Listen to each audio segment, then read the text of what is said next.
The night had settled over Baker Street with a quiet persistence, as though the city itself had chosen to move more slowly beneath the weight of the rain.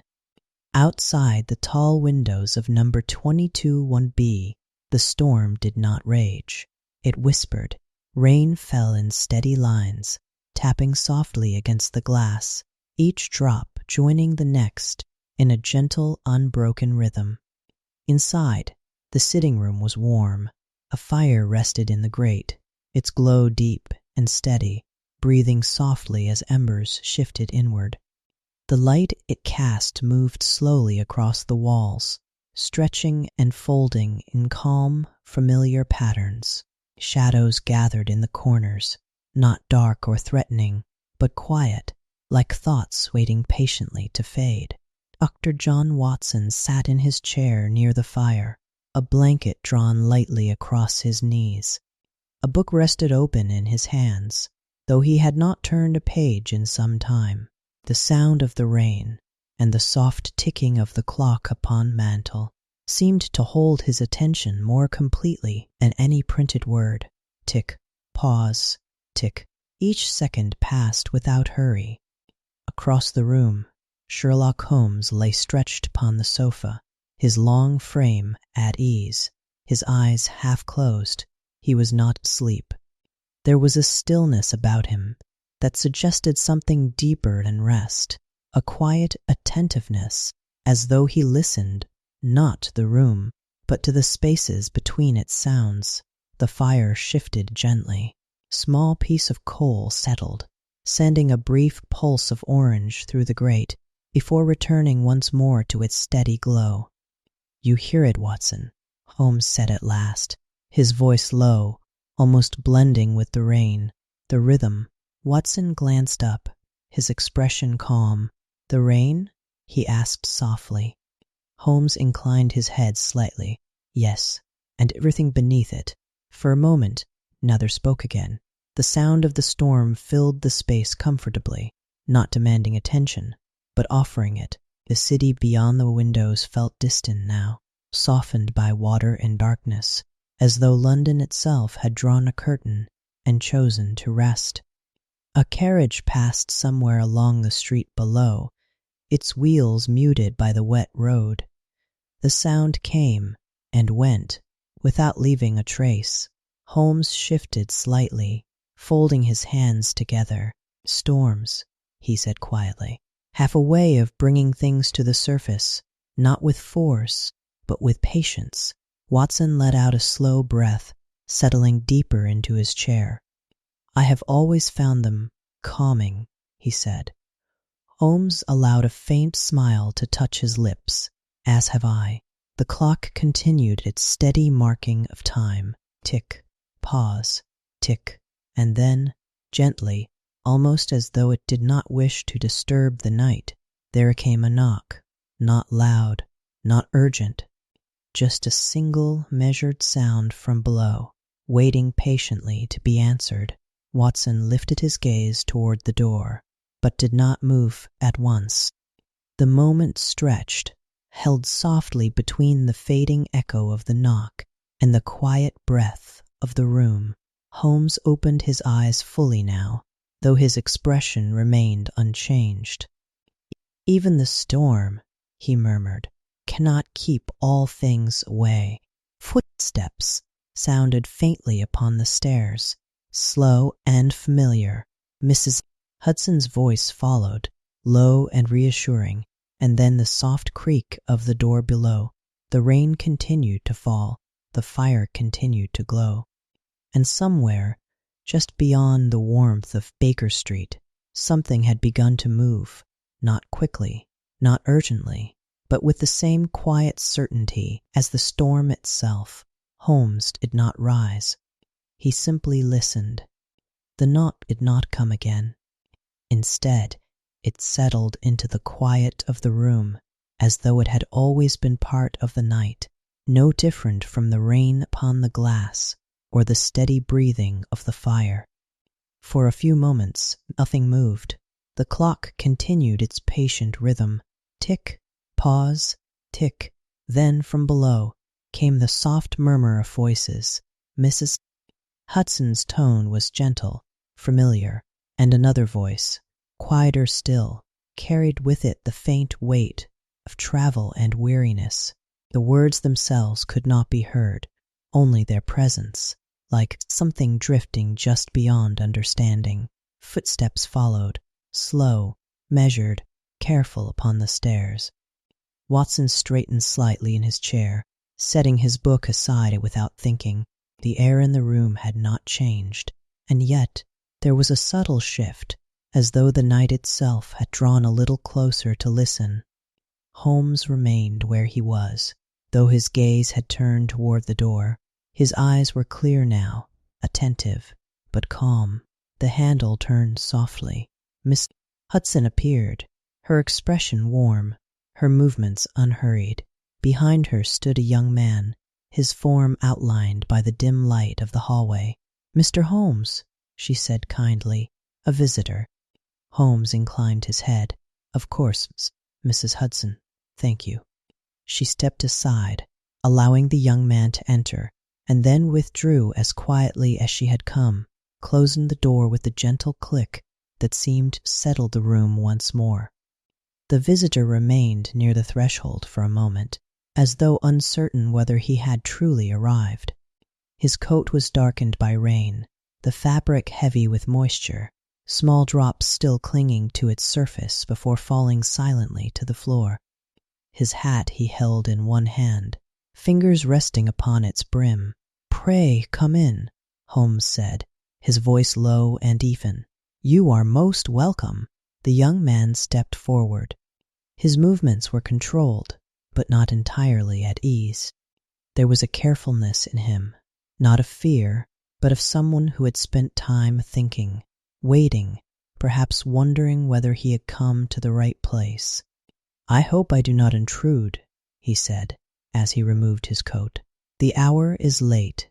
"The hour," Holmes replied gently, "is often the best companion to quiet matters." Watson rose and took the coat, placing it near the fire, where the warmth began its slow work. The faint scent of rain and cold air lingered, mingling with the familiar comfort of the room. "Please," Watson said, gesturing toward the chair opposite. "Sit." The young man did so, though not immediately settling. His hands rested together for a moment, and separated, then returned again, as though unsure where to be. Holmes watched him without haste. "You have come through the storm," he said. "And not without purpose." The young man gave a small, thoughtful nod. "My name is John Openshaw," he said, "and I find myself in need of advice." The fire shifted softly, its light touching his face now. He was younger than Watson had first thought. There was a steadiness in his expression, but beneath it, a quiet fatigue, like someone who had been carrying a question for longer than he wished. Holmes leaned back slightly, his hands resting together. "Advice," he said, "is best given when it is not hurried. You may speak freely here." For a moment, Openshaw did not begin.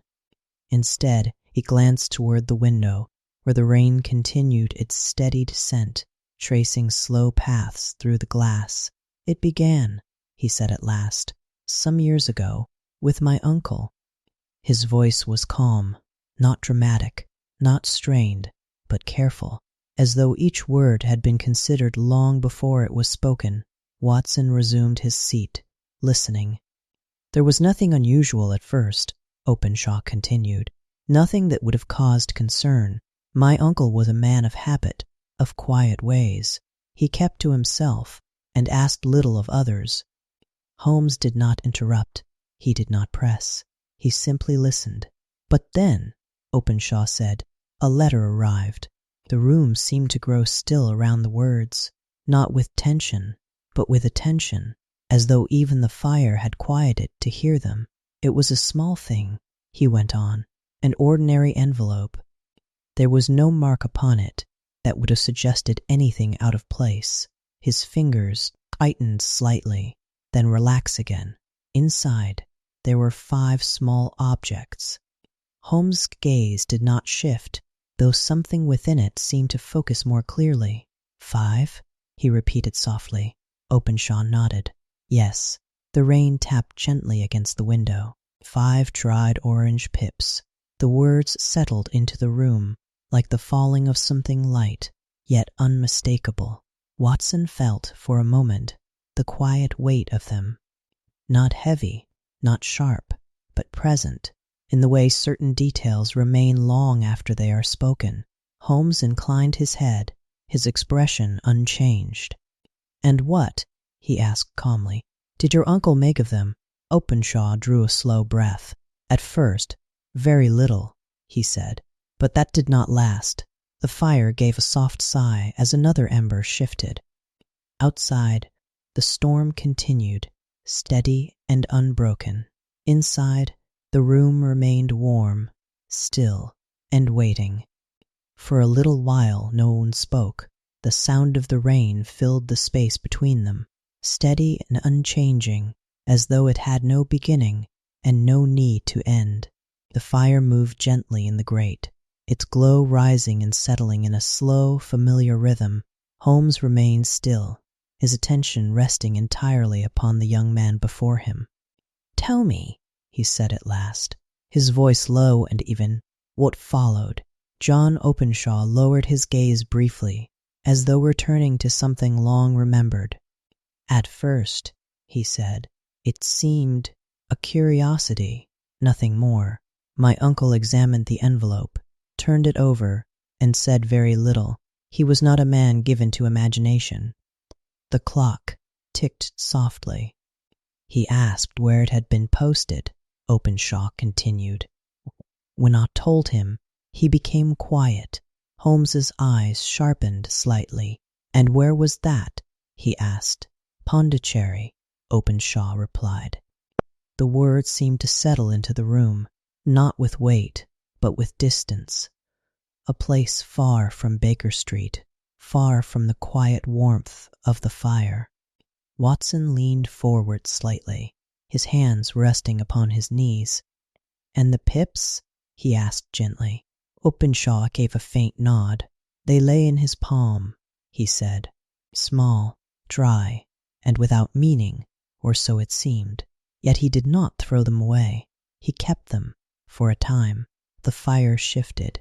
A soft glow moved across the floor, then faded again. "For several days," Openshaw went on, "nothing changed. My uncle went about his affairs as he always had. He spoke little and thought much, though he did not share those thoughts. Holmes did not move. But then," Openshaw said it quietly, "he went to the attic." Watson glanced up. "The attic?" he repeated. "Yes." Openshaw's voice remained calm, but there was something within it now, a quiet remembering. There was a chest there, locked, one I had never seen opened before. He carried the key with him always, though I had never known why. The rain tapped lightly against the glass. "He opened it that day," Openshaw said, "alone. He did not call for me. But I heard him moving, slowly, as though he searched for something he had not touched in many years." Holmes' fingers rested lightly together. "And what did he find?" he asked. Openshaw shook his head. "I cannot say," he replied, "but I saw what followed." The fire gave a soft sigh. "He brought down papers," Openshaw continued. "Old papers, letters perhaps. I could not tell. He carried them carefully and placed them in the grate." Watson glanced toward the fire, as though imagining the moment. "He burned them," Openshaw said. No one spoke. "They did not burn quickly," he added. "The edges curled first, then darkened, then faded into ash. He watched them the entire time. He did not turn away." Holmes's gaze remained steady. "And afterward?" he asked. Openshaw drew a slow breath. "Afterward, he was not the same." The words came quietly, without force. "He locked his doors, closed his windows. He kept a revolver near him, even within the house, and though he spoke little before, Now he spoke, almost not at all. The clock marked another passing second. Pause. Tick. It was not fear, Openshaw said softly. Not as one might expect. It was expectation. Holmes inclined his head slightly, as though he were waiting, he said. Yes, Openshaw replied. Waiting. The rain continued, unbroken. And the pips? Holmes asked after a moment. Openshaw's gaze lowered again, his voice softer still. He placed them within a small envelope, he said, and upon it he wrote 3 letters. Holmes did not speak. Watson felt the quiet draw closer, as though the room itself leaned in to hear. Ki, Openshaw said. The letters seemed to rest in the air, simple and unadorned. No explanation followed them, no urgency, only their presence. Holmes's eyes remained calm, thoughtful. And from that moment, he said gently, everything changed. Openshaw nodded once. Yes, the fire glowed softly, the rain fell steadily. And within the quiet of Baker Street, the meaning of 5 small pips began, slowly, to take form. For a time, the room remained still. The letters, the memory of the pips, lingered in the quiet, not heavy, but present, like the steady fall of rain beyond the glass. The fire gave a soft, low glow, its light rising and settling as though breathing with the night. Holmes did not hurry the moment. And your uncle, he said gently. Before the letter, what sort of man was he? John Openshaw lifted his gaze, considering. He had lived in America, he said, for many years, in the southern states. He seldom spoke of it, but when he did, it was always with a certain distance, as though he were describing a place that belonged to another time. The clock marked the passing seconds. Tick, pause, tick. He returned to England when I was still quite young, Openshaw continued. He bought a small estate in Sussex, and there he remained, quietly, alone, for the most part. Watson listened, his attention steady. Was he a sociable man? He asked. Openshaw shook his head slightly. No, he said. He preferred solitude. He kept few visitors, and even fewer friends. Yet he was not unkind, only distant. Holmes inclined his head, as though the word had settled into place. And his habits? He asked. Regular, Openshaw replied. Predictable. He rose early, walked the grounds, read in the evenings. There was comfort in his routine. The fire shifted softly, but after the letter, Openshaw said, that comfort was gone. His voice remained calm, yet something quieter lay beneath it. He began to watch the windows, he said, often standing for long periods, as though expecting to see something beyond the glass. He would start at small sounds, not with alarm, but with a kind of recognition. Holmes's gaze did not waver, as though the world had changed, he said. Yes, Openshaw replied, or as though it had returned to something he had hoped was gone. The rain traced slow paths down the window, blurring the faint glow of the street lamps outside. He spoke little of the past, Openshaw continued, but once, only once, he said something I did not understand. Holmes leaned forward, just slightly. What did he say? Openshaw paused. He said, "They have not forgotten." The words settled quietly into the room. Watson felt their weight, not sharp, not sudden, but steady, like the sound of the clock. And did he explain? Watson asked. No, Openshaw said. He said nothing more, and I did not ask.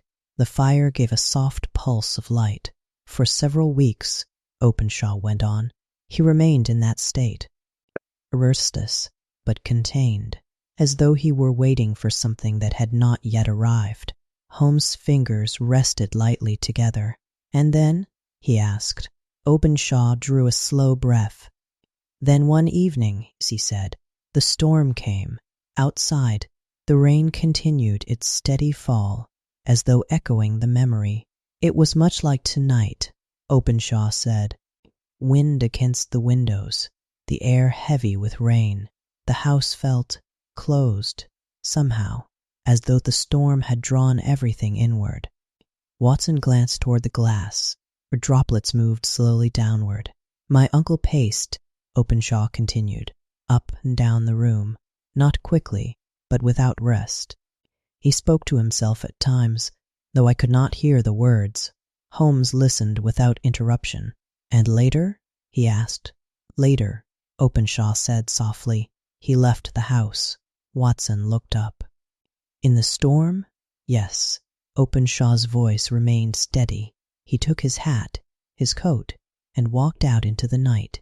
He did not say where he was going, only that he needed air. The clock marked another quiet second. Tick, pause, tick. I waited, Openshaw said. For some time, the storm did not ease. The rain continued, just as it does now. The fire shifted. And when he did not return, he went on, we began to search. Holmes' gaze remained calm, though focused. And where was he found? He asked. Openshaw's eyes lowered slightly. Near a small pond, he said, at the edge of the estate. The words were simple. There was no urgency in them, no sharpness. He had fallen, Openshaw said. So it was said. The ground was wet, the path uneven. It was thought to be an accident. Watson remained still. And you? He asked quietly. What did you think? Openshaw did not answer at once. Instead, he looked toward the fire, its steady glow reflecting softly in his eyes. I thought, he said at last, that he had been waiting for something to find him. The rain continued, unbroken. Holmes leaned back slightly, his expression thoughtful. A letter, he said quietly. The pips, the papers burned, and then the storm. Openshaw nodded once. Yes. Silence settled again, calm and unforced. The fire glowed. The clock ticked. And somewhere, within the memory of that distant night, something had ended, not suddenly, not violently, but with the same quiet certainty as the falling rain. The fire had settled into a deeper glow now.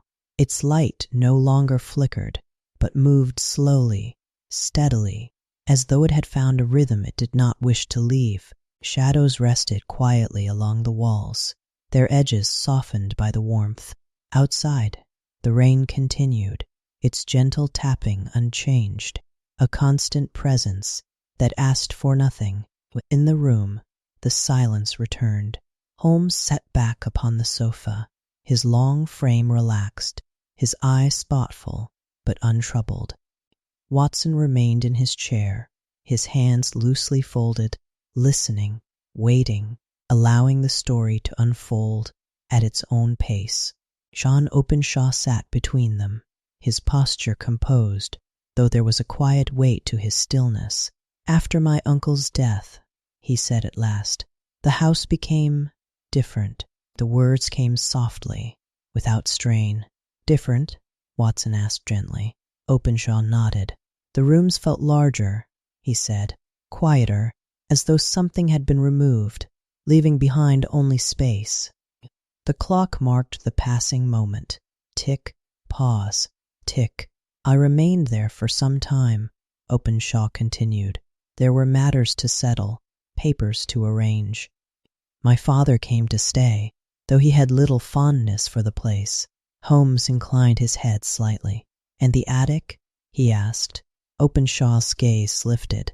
Yes, he said, the attic. The words seemed to rest in the room, not with unease, but with a quiet sense of memory. It was some days before I went there, Openshaw said. There had been no need before. The key was found among my uncle's things. I carried it with me for a time, without knowing quite why. The fire gave a soft sigh. And then, he said, One afternoon, I went up. Watson could almost hear the slow creak of the steps in the way Openshaw spoke. The air was still, he continued, warmer than the rooms below, and quieter. Dust lay upon everything, undisturbed, as though time had chosen to pause there. Holmes listened, his attention steady. The chest stood where it always had, Openshaw said, plain, unremarkable, and yet it seemed to hold the room around it. He paused, just briefly. I unlocked it. The rain tapped gently against the glass. And inside? Holmes asked softly. Openshaw's fingers moved slightly, as though recalling the weight of what he had found. There were papers, he said, many of them. Liller's notes, fragments of writing.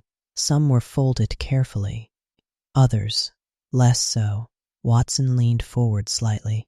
Did they bear any mark? He asked. Openshaw nodded. Yes, he said. Some of them. Holmes's gaze sharpened, though his expression remained calm. The same mark? He asked. Openshaw met his eyes. K. The letters seemed to settle once more into the quiet. Holmes did not speak. There were names, Openshaw continued. Lists, perhaps. I could not be certain. Some were struck through, others left untouched. The ink had faded in places, as though the years had softened their meaning. The fire shifted, its glow deepening. And the rest? Holmes asked. Openshaw's gaze lowered slightly. There was little else, he said. The chest was not full. In fact, it seemed as though something had been removed.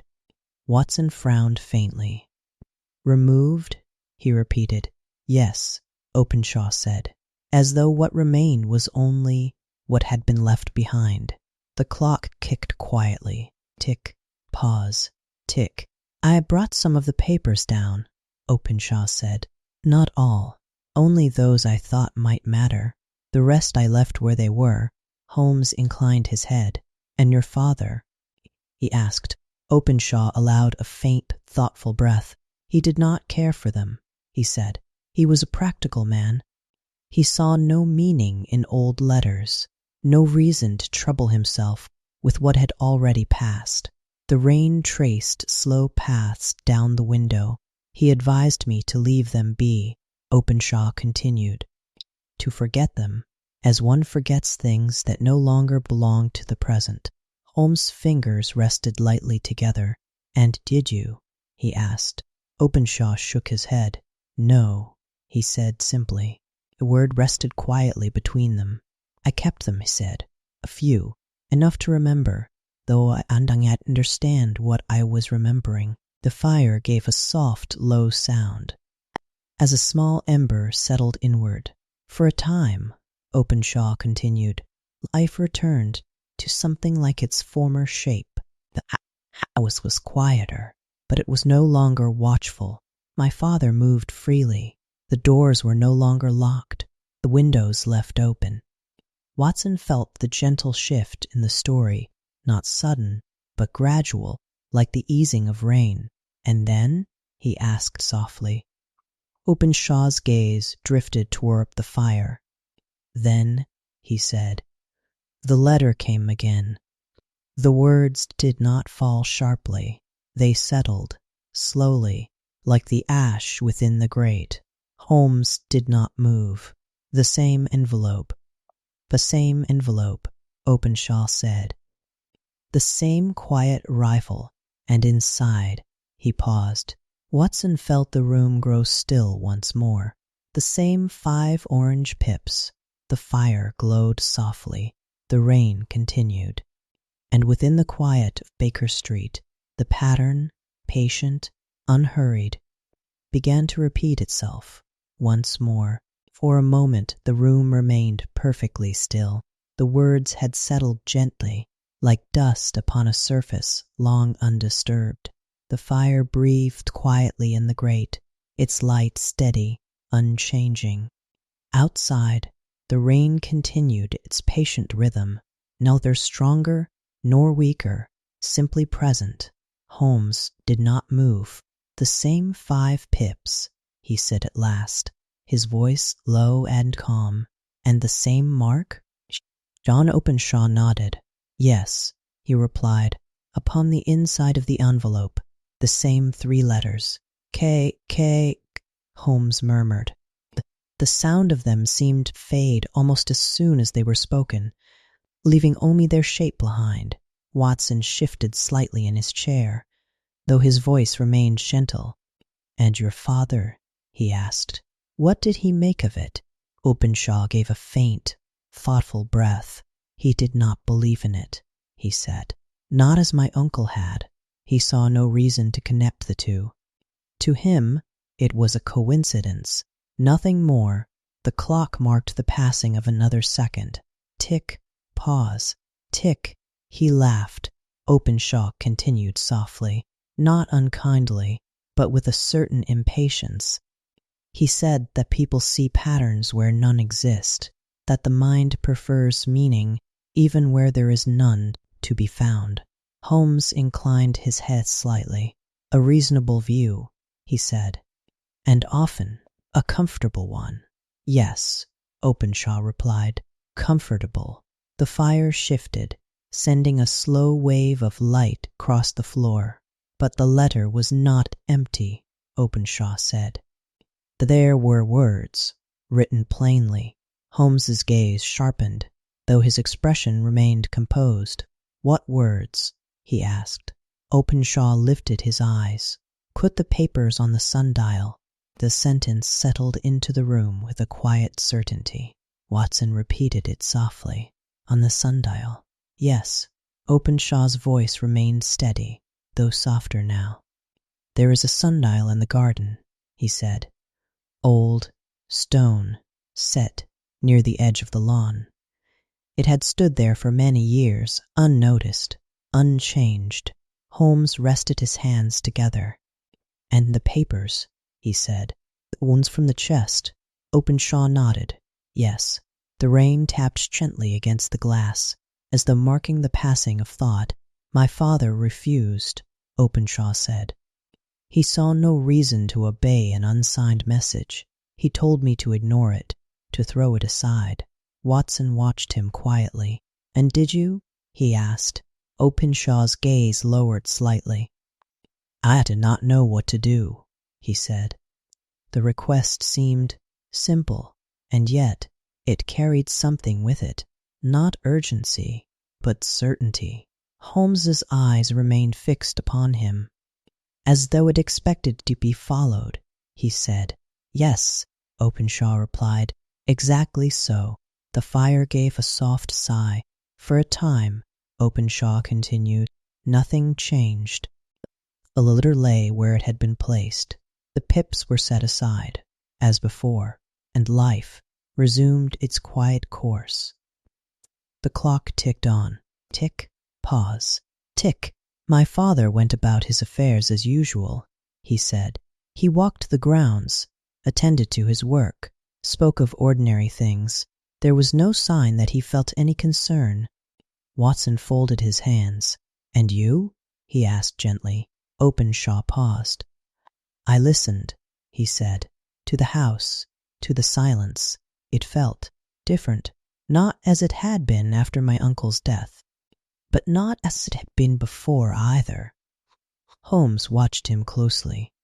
"Something had returned," Openshaw said softly, not loudly, not visibly, but with the same quiet presence as before. The rain traced slow lines down the window. 3 days passed, he continued, then 4, and on the 5th he stopped, not abruptly, but as though the memory itself moved more slowly. Holmes did not press. "And then?" Watson asked, his voice low. Openshaw lifted his gaze once more. "My father left the house," he said. The words were simple.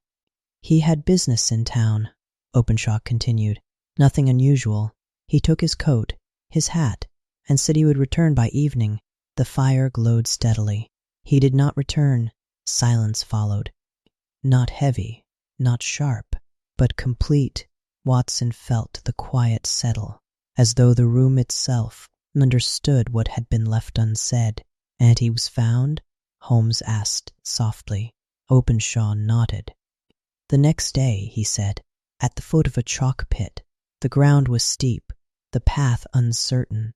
It was said he had slipped." The clock marked another passing second. Tick, pause, tick. "No sign of struggle," Openshaw added. "No witness, no sound, only stillness." The fire shifted, its light deepening for a moment, then easing again. Holmes leaned back slightly, his expression thoughtful. "Again," he said quietly, "storm, the waiting, and then the fall." Openshaw's gaze rested upon the fire. "Yes." Watson exhaled slowly, his voice calm. "And a letter?" Openshaw's fingers moved slightly, as though recalling its presence.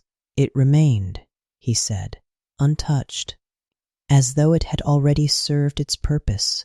The rain continued, steady and unbroken. Holmes closed his eyes briefly, not in rest, but in thought. "The pattern is clear," he said. "Not rushed, not careless, but deliberate, each step allowed to unfold in its own time." Openshaw said nothing. The room held its quiet once more. The fire glowed, the clock ticked, and beyond the warmth of Baker Street, something patient and unhurried continued to move.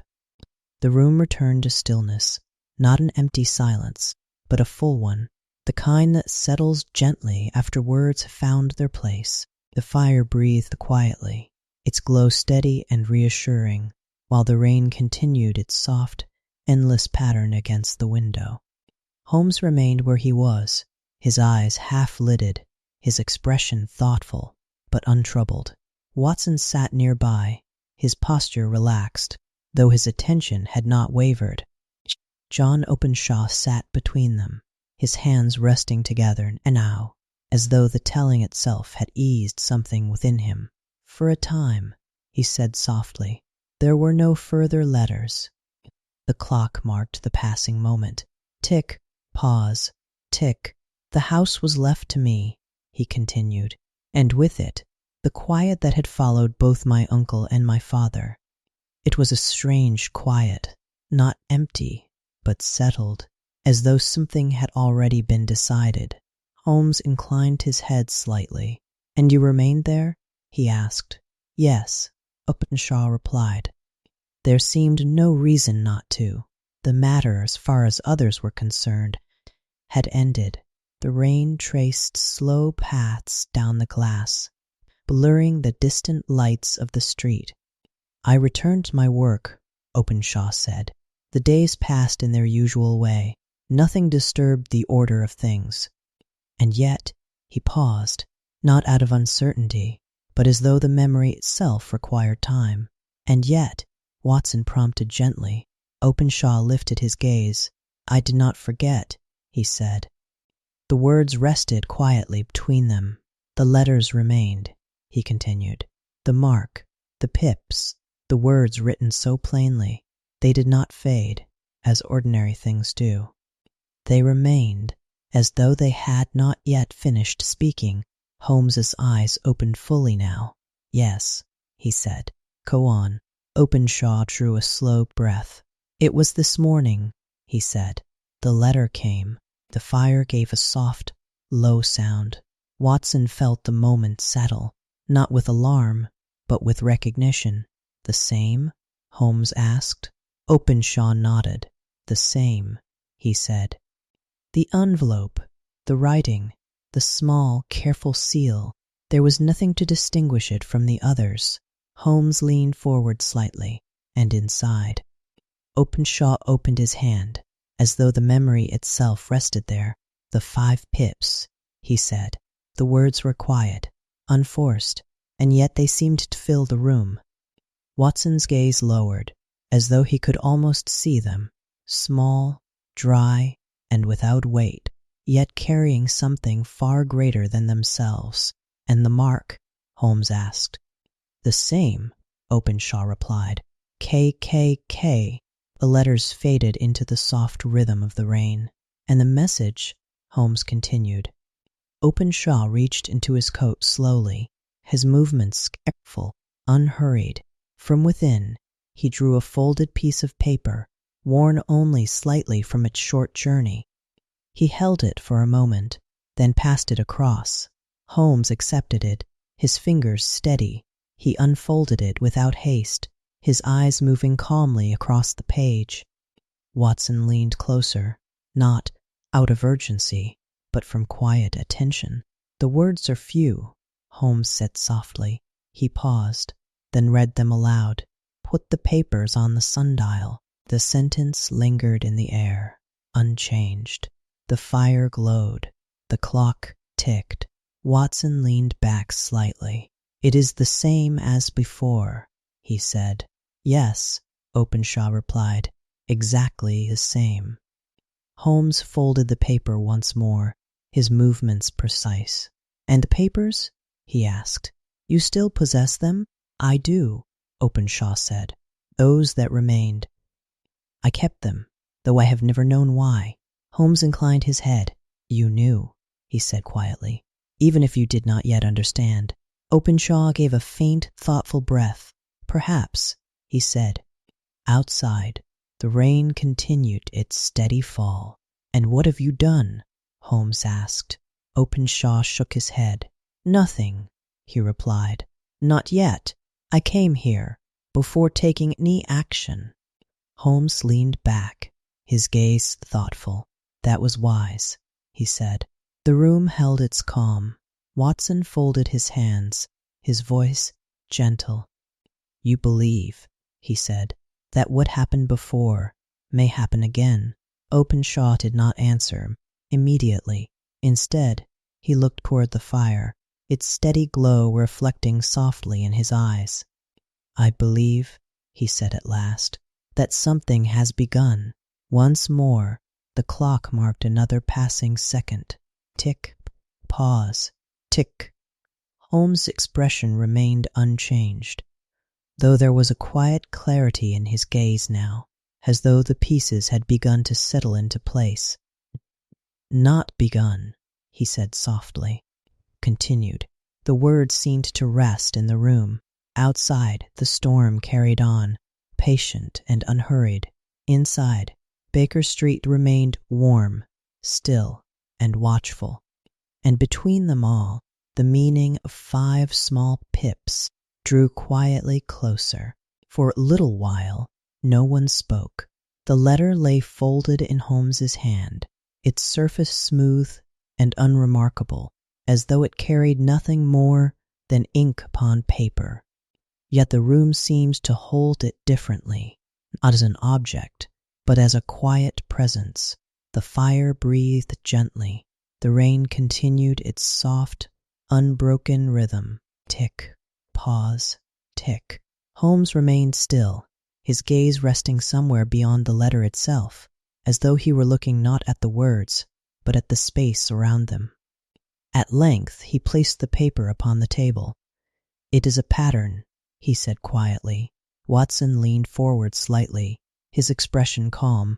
Yes, he said, a repetition, carried out, with care. Holmes inclined his head. Not hurried, he said, not careless, each step allowed to unfold in its own time. John Openshaw listened, his hands resting together once more. You believe, he said, that the same people are responsible? Holmes did not answer immediately. Instead, he rose slowly and crossed to the window. The glass was cool beneath his fingertips, faintly traced with lines of rain that moved steadily downward, never pausing, never returning. Consider, Holmes said softly, what we have. He spoke not as one instructing, but as one arranging thoughts into quiet order. A letter arrives, he continued. It carries a symbol, simple, yet repeated. Alongside it, a request, no demand. No threat, only instruction. Watson followed his words, his breathing slow, And when the instruction is not followed, he said. Holmes turned slightly, his gaze calm. Time passes, he replied. And then, an ending. The fire shifted, sending a warm glow across the room. Your uncle, Holmes went on, received the letter. He recognized something within it, something that caused him to act. He burned his papers. He waited. Openshaw nodded faintly. Yes, and yet, Holmes said, the end still came. The words were not sharp. They rested quietly, like the steady ticking of the clock.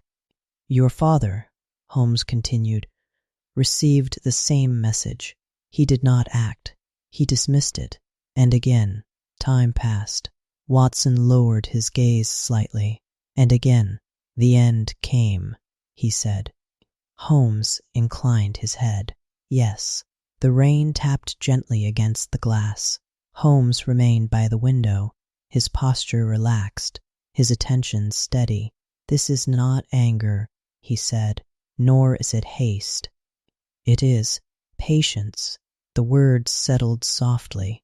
A patience that allows space, he continued. A space in which choice may exist, though only briefly. Openshaw listened, his expression composed.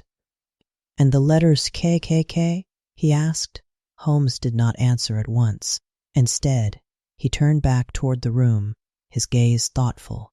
They are not random, he said. Such repetition rarely is.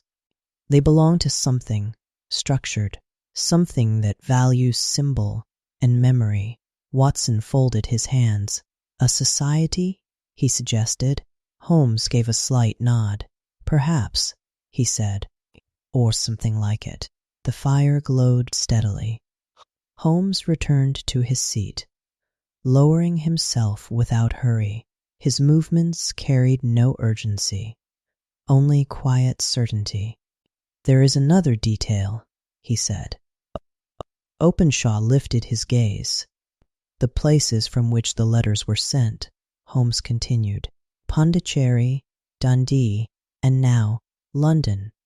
Watson considered this. They move, he said, across distance and time. Yes, Holmes replied, but not randomly.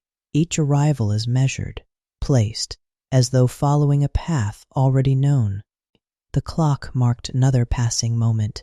Tick, pause, tick. Holmes rested his hands together.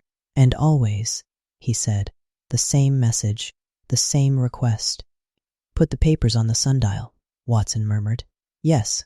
Holmes' gaze settled upon Openshaw once more. The instruction has meaning, he said, not only in what it asks, but in what it expects. Openshaw remained still. And what does it expect? He asked. Holmes' voice remained calm. Understanding, he said, recognition, the act of placing something where it may be found. The fire shifted softly, as though returning something, Watson said.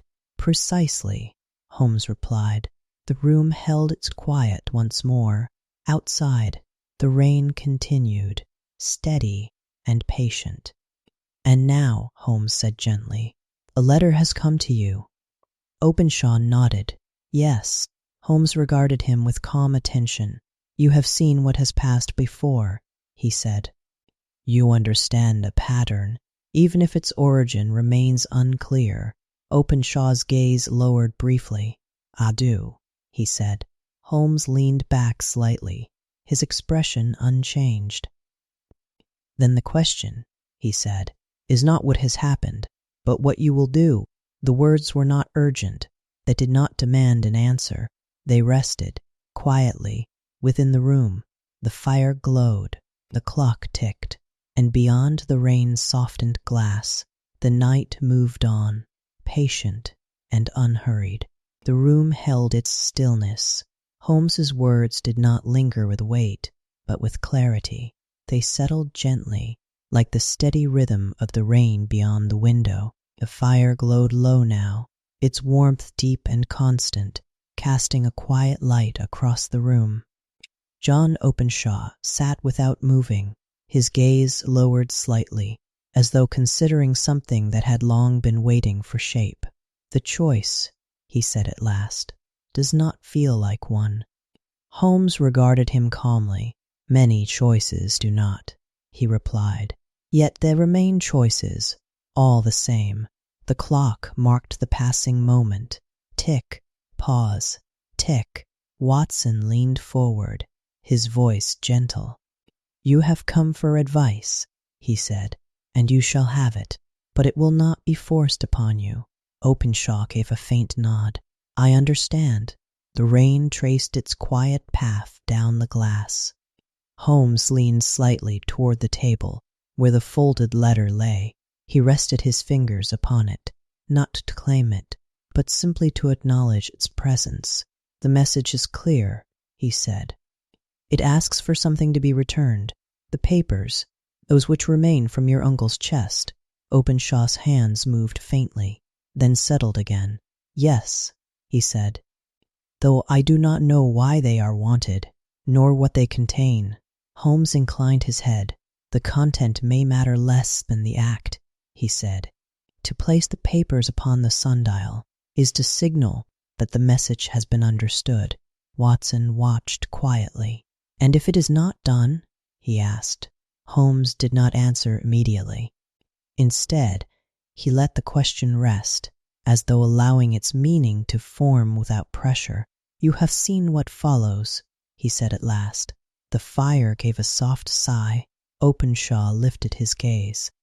"You believe it will happen again?" he said. Holmes's expression remained calm. "I believe," he replied, "that the pattern has not yet reached its conclusion." The words were simple, unadorned. Watson felt their quiet weight, not as something sharp, but as something certain. Outside, the rain continued its steady fall. "What would you advise?" Openshaw asked. Holmes sat back slightly, his posture relaxed. "I would advise," he said, "that you do not resist what has already shown itself to be patient." Openshaw listened. "To place the papers upon the sundial," Holmes continued, "is not to surrender, but to respond, to acknowledge what has been asked, and to allow the matter to settle." The clock ticked on. Tick, pause, tick. Watson folded his hands. "It is a simple action," he said, "and one that carries no harm in itself." Openshaw remained thoughtful, and afterward he asked. Holmes allowed a faint, almost imperceptible smile. "Afterward," he said, "we observe." The fire shifted, its glow deepening for a moment before easing once more. "There is no need for haste," Holmes continued, "no need for alarm, only for clarity and for care." Openshaw drew a slow breath. "I had considered ignoring it," he said, "as my father did." Holmes inclined his head. "And you have seen where that path leads?" "Yes." The word came quietly. Watson rose slightly, moving toward the small table where paper and ink rested. His movements were unhurried, his manner calm. "If you wish," he said, "we may assist you in preparing what is needed." Openshaw watched him for a moment, then nodded. "I would be grateful," he said. Holmes remained seated, his gaze thoughtful. "There was one more matter," he said. Openshaw turned toward him. "Yes?" Holmes folded his hands. "You must not remain alone," he said. "Not tonight." The words were gentle, not commanding.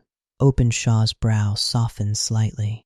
"I had not thought," he began. Holmes raised a hand, not to interrupt, but to ease. "It is not a matter of fear," he said, "only of prudence. You will stay in London, where the night is not so quiet, and where observation is possible." Watson nodded in agreement. "That would be wise," he said. Openshaw considered this, then inclined his head. "As you suggest," he said. The rain softened slightly against the window, though it did not cease. "And tomorrow," Holmes said, "you will return home and place the papers where they have been asked." Openshaw's gaze steadied. "Yes." Holmes regarded him for a moment longer, then leaned back once more, his posture easing. "It is a simple path," he said, "and one that asks only for patience." The fire glowed. The clock ticked. Watson placed the paper and ink before Openshaw, who began to arrange the documents with quiet care, his movements slow, deliberate, as though each action carried its own quiet meaning. Outside, the rain continued its gentle fall, and within the warmth of Baker Street, the course ahead unfolded, not with urgency, but with calm, steady intention. The night deepened without effort. The rain, which had fallen steadily for so long, began to soften, not stopping, but easing, as though the sky itself had grown quiet. The sound upon the window became lighter now, less insistent, blending almost entirely with the slow, measured ticking of the clock. Tick, pause, tick. The fire had settled into a low, enduring glow. Its warmth filled the room gently, reaching into every corner without haste. John Openshaw sat at the table, the papers arranged before him. He had not yet moved them. His hands rested nearby, as though waiting for a moment that did not need to be named. Holmes watched him quietly. "There is one matter," he said at length, "that remains to be considered." Watson lifted his gaze. "The letters," Holmes continued. "K. They seemed to echo softly in the stillness. Openshaw looked up. "You know their meaning?" he asked. Holmes did not answer at once. Instead, he leaned back slightly, his fingers lightly touching one another, his eyes thoughtful. "I believe I do," he said. The fire shifted softly. "These letters," Holmes continued, "do not stand alone. They belong to something larger, something that once moved with purpose, though often unseen." Watson listened, his attention calm. "In certain parts of America," Holmes said, "there existed, and perhaps still exists, a society bound not by open law, but by private agreement." He spoke without urgency, without weight. "Such societies rely upon signs," he went on, "symbols that are understood by those who recognize them, and ignored by those who do not." Openshaw remained still. "And the pips?" he asked. Holmes inclined his head. "A signal," he said, "simple, unmistakable, and repeated, a way of saying that attention has been given and that a response is expected." The clock marked another passing moment. Tick, pause, tick. "Yes," he said, "and that he carried something away from it, something that was not meant to leave." The fire gave a soft, low sound. "The papers," Watson said. "Precisely." Holmes's gaze moved briefly toward the documents upon the table. "They are not merely old letters," he said. "They are records, names, perhaps accounts of actions long past. To those who wrote them, they would not be easily forgotten." Openshaw looked down at the papers. "They seemed ordinary," he said, "faded, incomplete." Holmes allowed a faint, thoughtful breath. "Time softens appearance," he said, "but not always meaning." The rain continued, lighter now, like a distant memory of itself. "And the instruction," Watson said, "put the papers on the sundial." Holmes inclined his head. "A place exposed," he said, "open to view. A signal that the request has been met, and that what was taken has been returned." Openshaw remained quiet. "And if they are placed there?" he asked. Holmes's expression did not change. "Then the pattern may find its end," he said. The words were gentle, not certain, but calm. Watson watched Openshaw carefully. "You have already seen the alternative," he said softly. Openshaw nodded. "Yes." The fire glowed steadily. Holmes leaned forward slightly, his gaze resting upon the young man. "This is not a matter of haste," he said, "nor of fear. It is a matter of understanding what has been asked, and why." Openshaw drew a slow breath. "And if I do not understand?" he asked. Holmes gave a faint smile. "Then you follow what has already shown itself to be true." The clock kicked on. Tick, pause. Tick, silence returned, calm and unbroken. Watson rose quietly, moving to the mantel, where the kettle rested. He poured fresh tea, the sound soft and steady, the rising steam curling gently into the air. Openshaw watched it for a moment, then lowered his gaze once more to the papers. "They do not look like something that could carry weight," he said. Holmes regarded him calmly. "Many things do not," he replied, "until they are understood." The fire shifted, its glow deepening briefly before settling once more. Outside, the rain had become little more than a whisper. "And tomorrow," Holmes said, "you will return and place them where they have been asked." Openshaw nodded. "Yes." His voice was quiet, but steady. Holmes leaned back once more, his posture relaxed. "There is no need to anticipate," he said, "only to act, and to allow what follows to unfold in its own time." The room grew still again. The fire breathed softly. The clock continued its patient rhythm, and within that quiet, the meaning of 3 simple letters settled, not as something to fear, but as something to understand. The hour had grown late.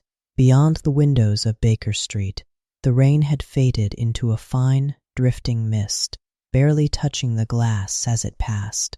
The storm had not ended. It had simply grown quieter, as though the night itself had chosen to rest. Inside, the fire burned low. Its glow was softer now, deeper, the embers shifting slowly beneath a thin veil of ash. The room felt settled, held in a calm that did not ask to be disturbed. Openshaw remained seated at the table, the papers gathered neatly before him. He had arranged them with care, each sheet lined, each fold considered. There was no urgency in his movements, only a quiet attention. Holmes watched him without speaking. Watson, in his chair, allowed his gaze to rest upon the fire, following the slow rhythm of its light. Tick, pause, tick, the clock marked the passing moments. "You will travel in the morning," Holmes said last. His voice was low, blending easily with the quiet of the room. Openshaw nodded. "Yes," he said, "the first train." Holmes inclined his head slightly. "That will be sufficient." Words carried no pressure, only calm assurance. Watson looked toward Openshaw. "You will not delay?" he asked gently. "No," Openshaw replied. "It seems best not to." The fire gave a soft sigh as a small ember shifted inward. For a time, no one spoke. The silence was not empty.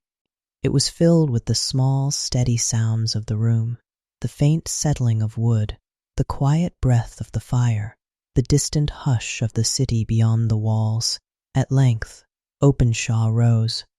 He moved slowly, carefully, as though the act itself required no haste. He gathered the papers, placing them within his coat, his hands steady. Holmes observed him with a calm, thoughtful gaze. "You understand what is to be done?" he said. "Yes," Openshaw replied. "To place the papers upon the sundial," Holmes continued. Openly, without concealment, Openshaw inclined his head. "Yes." Holmes leaned back slightly. "And then," he said, "you return and wait." The words settled softly. "Wait," Openshaw repeated. "Yes." The clock marked another passing second. Tick, pause, tick. Watson rose as well, moving toward the door. His manner was gentle, unhurried, as though the night itself guided his steps. "You will not walk far alone," he said. "I shall see you to your lodging." Openshaw gave a faint, grateful nod. "That is kind," he said. Holmes did not rise. Instead, he remained where he was, his long frame at ease, his gaze resting upon the young man. "There's no need for concern," he said quietly, "only for clarity and for patience." Openshaw met his eyes. "I shall remember," he said. The fire glowed softly. The room held its warmth. For a moment, no one moved. Then gently, Openshaw took his hat and coat, now dry from the fire's heat. He paused near the door, as though gathering the quiet of the room with him, then inclined his head once more. "Good night, Mr. Holmes," he said. "Good night," Holmes replied. "Dr. Watson?" Watson returned the nod. "Good night." The door opened softly. Cool air from the stairwell entered briefly, carrying with it the faint scent of rain and stone, and the door closed once more, and the room returned to stillness. Holmes remained seated, his gaze resting upon the fire. Watson returned after a short while, his steps quiet upon the floor. He removed his coat, placing it aside, and resumed his seat. "He has gone," Watson said. Holmes inclined his head. Yes. For a time they sat in silence. The fire breathed, the clock ticked. Outside, the mist drifted slowly through the streets, softening the edges of the world. "You believe," Watson said at last, "that this will be enough?" Holmes did not answer immediately. Instead, he watched the embers as they shifted, their glow steady, unhurried. "It is what can be done," he said. Watson leaned back, his eyes half closed. "And what will follow?" he asked. Holmes allowed a faint, thoughtful breath. "What follows," he said, "will come in its own time." The words carried no weight, only calm. The fire dimmed slightly as the hour passed, its glow sinking deeper into quiet. Holmes rose at last, moving to the mantel. He adjusted a small piece of coal, placing it gently among the embers. The fire responded, not with sudden flame, but with a slow return of warmth. Watson watched him. "You do not seem troubled," he said. Holmes turned slightly, a faint smile touching his expression. "Trouble," he said, "is often the result of resisting what has already begun."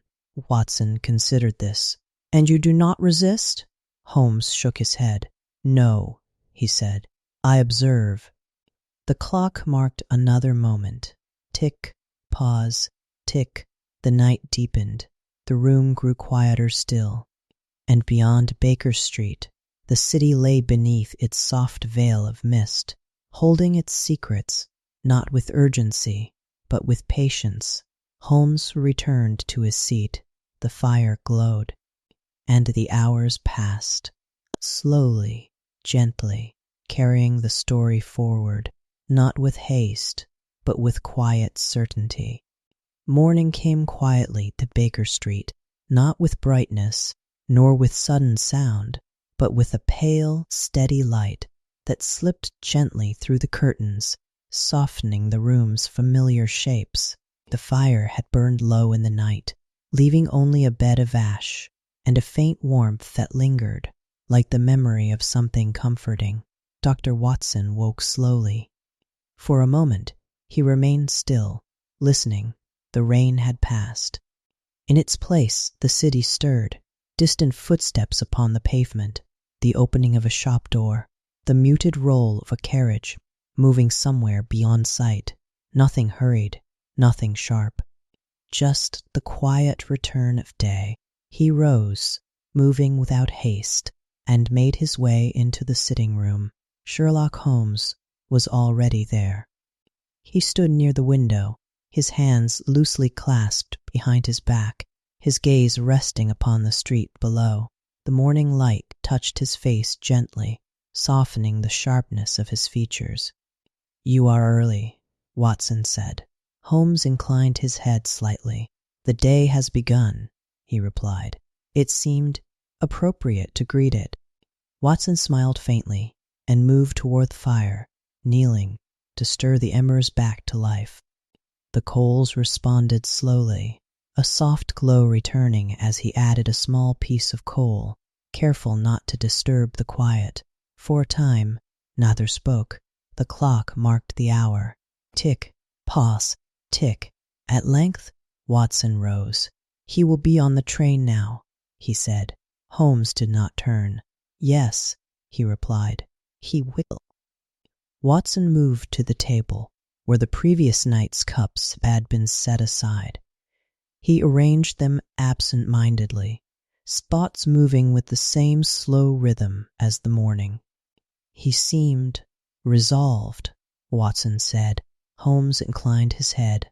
"Resolution often comes," he said, "when there is little else to hold." Watson considered this. "And yet," he said, "it feels as though something remains unsettled." Holmes did not answer at once. Outside, the street carried on in its quiet way. A man passed beneath the window, his steps unhurried. A carriage followed, its wheels rolling softly along the damp road. At last, Holmes spoke. "Unsettled things," he said, "do not always reveal themselves immediately." The fire gave a soft sigh as it caught, a small flame rising, steady and calm. Watson poured tea, the gentle sound of liquid meeting porcelain filling the room for a moment. "And so we wait," he said. Holmes turned slightly, a faint smile touching his lips. "We will observe," he replied. The distinction settled quietly between them. Watson carried a cup to Holmes, who accepted it with a small nod. The warmth rose in faint curls, drifting upward before fading into the air. They stood together by the window. The city moved below, unaware, untroubled. The night's rain had left the streets darkened, but clean, as though something had been washed away. "There is a calm to this morning," Watson said. "Yes," Holmes replied, "the kind that follows a decision."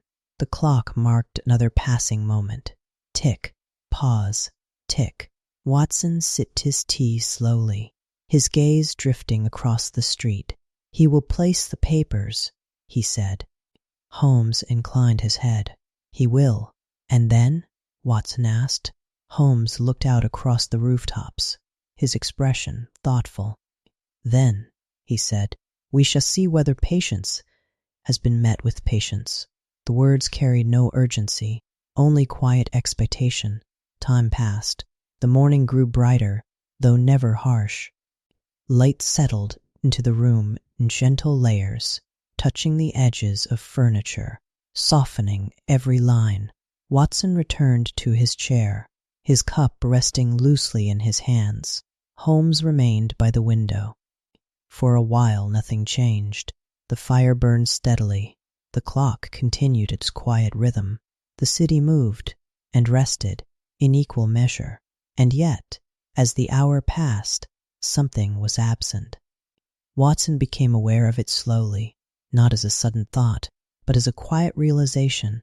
The chair near the table, the one Openshaw had occupied the night before, remained empty. It stood just as it had been left, still, undisturbed. Watson's gaze rested upon it. "He has not returned," he said quietly. Holmes did not turn. "No," he replied. The words settled gently into the room. Watson leaned back slightly, his eyes half closed. "There is still time," he said. Holmes inclined his head. "Yes," he said. "There is always time until there is not." The fire gave a soft, steady glow. Outside, the city continued its calm, unbroken rhythm. And within Baker Street, the empty chair remained, not as a sign of absence, but as a quiet space, waiting. The morning moved forward, quietly, without insistence.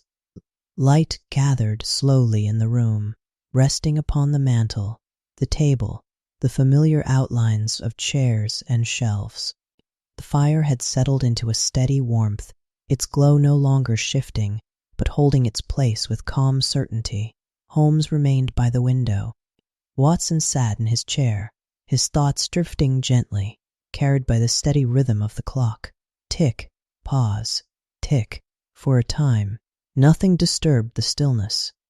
Then, As the hour passed, there came a knock, not loud, not hurried, just a single, measured sound.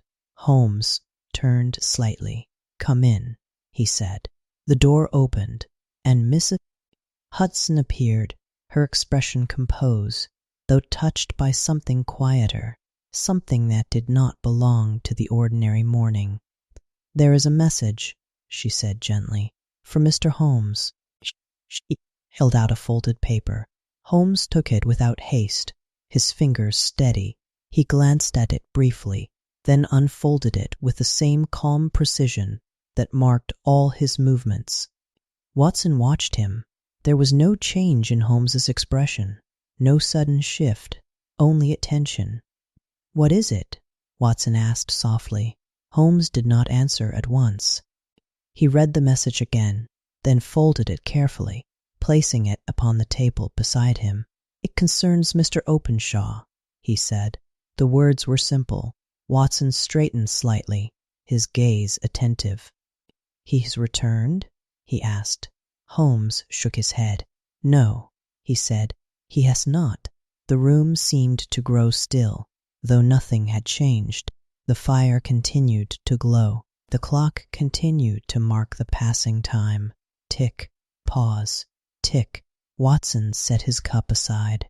"What has happened?" he asked. Holmes rested his hand lightly upon the paper. "There has been an incident," he said.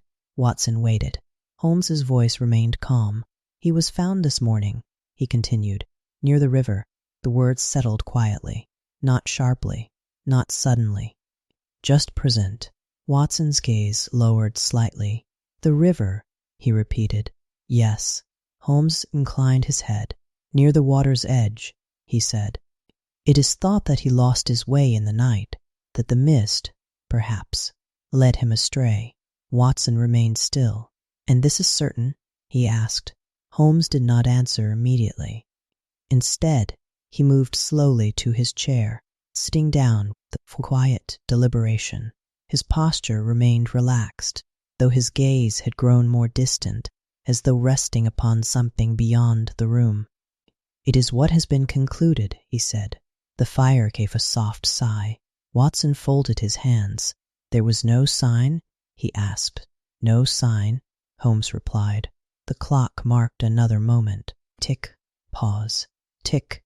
Silence followed. Not heavy, not sharp, but complete.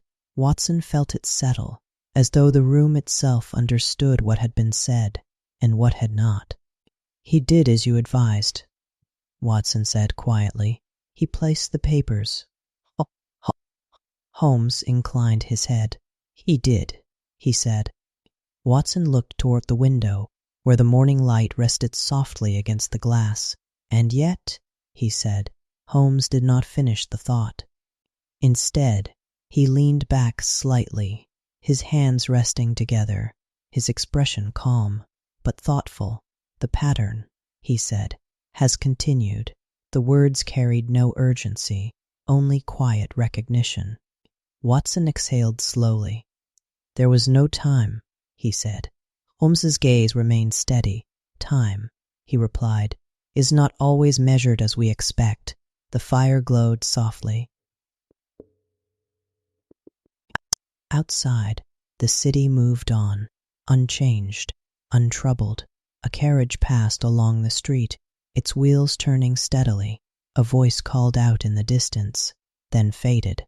Life continued. Holmes reached for the paper once more, unfolding it briefly, his eyes moving across its lines. "There is mention," he said, "of the water and of the night, nothing more." Watson nodded. "The river keeps its silence," he said. Holmes allowed a faint, thoughtful breath. "Yes," he said, "it often does." The clock ticked on, tick, pause, tick. For a time, neither spoke. The room held its quiet. The fire breathed. Watson's gaze drifted toward the empty chair once more, its stillness unchanged. "He came for help," Watson said softly. Holmes inclined his head. Yes. And we, Watson began, then paused. Holmes looked toward him, his expression calm. We listened, he said. The words were gentle, not defensive, not regretful, simply present. Watson leaned back, his eyes half closed. The story has ended, he said. Holmes shook his head, just slightly. No, he replied. It has moved. The distinction settled quietly. Outside, the light shifted, softening once more. Holmes rose slowly, moving to the window again. He stood there, looking out across the city, his posture still, his gaze distant. The river, he said quietly, carries many things. Watson did not answer. The fire glowed. The clock marked the hour.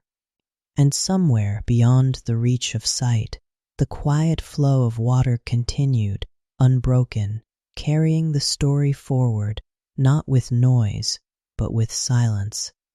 The day moved on, quietly. Light shifted across the room in slow, gentle changes, touching the mantel, the chair, the edge of the table where the folded message still rested. Nothing had been disturbed. Nothing had been hurried. Baker Street remained as it had been, warm, still, and patient. Sherlock Holmes stood by the window, his hands lightly clasped behind his back, his gaze resting upon the street below. The city moved in its usual way, unaware, untroubled, carrying on as it always did. Dr. Watson sat in his chair, his posture relaxed, though his thoughts had not entirely settled. The morning's message lingered, not sharply, but quietly, like something that refused to fade. The fire breathed softly. Tick, pause, tick. The clock marked the passing time. For a long while neither spoke. Holmes remained still, his attention turned outward, though not fixed upon anything in particular. His gaze seemed to pass through the movement of the street, beyond the carriages and the distant figures, towards something less visible, less immediate.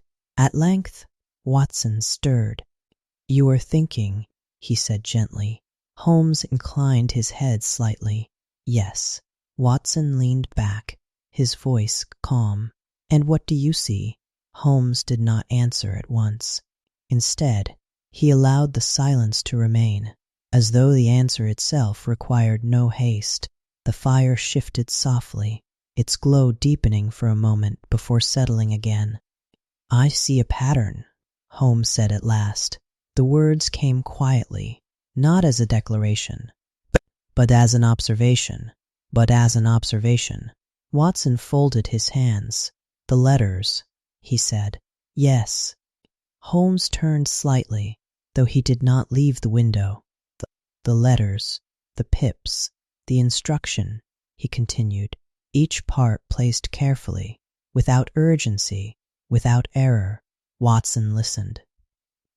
"And yet," Holmes said, "there is something more." The clock marked another moment. Tick, pause, tick. Watson watched him. "What is missing?" he asked. Holmes's gaze remained distant. "Time," he said. Watson considered this. "Time?" he repeated. Holmes inclined his head. "Yes," he said, "the interval between the message and the result." He turned now, moving slowly across the room, his steps unhurried. "In the first instance," he continued, "the letter came from far away. The delay was long, natural, expected." Watson nodded. "Pondicherry," he said. "Yes." Holmes's voice remained calm. "The second, from Dundee. The interval shorter." Watson followed his thought. "And now, London," he said. Holmes inclined his head once more. "The distance has narrowed," he said, "and with it, the time." The fire gave a soft, steady glow. Watson leaned forward slightly. "You mean," he said, "that they have come closer?" "Yes." Holmes stopped near the table. His gaze rested briefly upon the folded paper. Closer, he repeated, not in haste, but in certainty. The words settled quietly. Watson's eyes lowered. And Mr. Openshaw, he said, had little time at all. Holmes did not respond immediately. Instead, he reached out, touching the edge of the paper lightly, then withdrew his hand. The instruction was given, he said. The response was made, and yet the pattern remained unchanged. Watson exhaled slowly. Then the act itself was not enough, he said. Holmes turned toward him, his expression calm. Perhaps, he said, the response came too late. The fire shifted. The clock continued its steady rhythm. Tick, pause, tick. Silence followed.